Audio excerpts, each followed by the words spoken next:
Yes, so about 10 years ago, I rescued or rehomed a cat off a lady called Doris. And at the time, I lived in another house and it was a bigger house.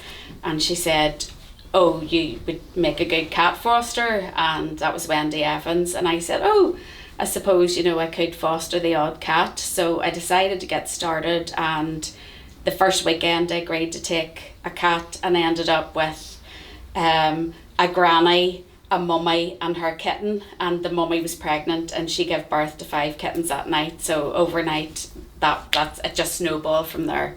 So it's just got bigger and bigger and bigger, and I bought this premises 2 years ago. There was a lot of land with it and I could see the potential. It was my dream to open a cat rescue, and that's how this place started. And we've got Eva's Cabin that houses mum cats, kittens. We've got Harry's Haven that has adults waiting in homes and elderly cats that need additional care that we can't rehome. Once we get this barn running, our capacity will increase greatly, and we want it to be like a cat hotel, that they will have the best of everything and they'll have outside access as well. It can be very, very hectic because we have our page on Facebook and the messages are non-stop every day.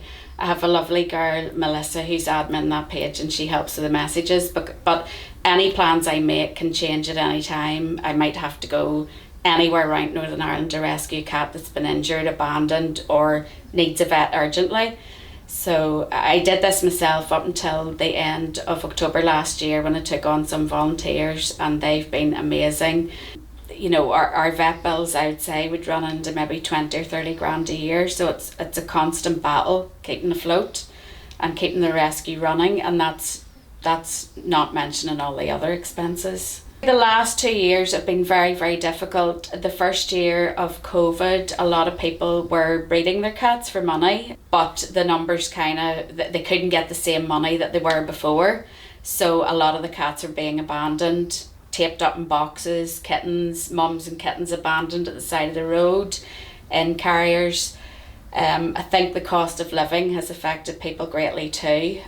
They just can't afford the cats, but they really should try and seek a rescue before just abandoning a cat somewhere. And if anybody needs help, just contact a rescue rather than letting a cat out at the side of the road. It's cruel. It's not fair.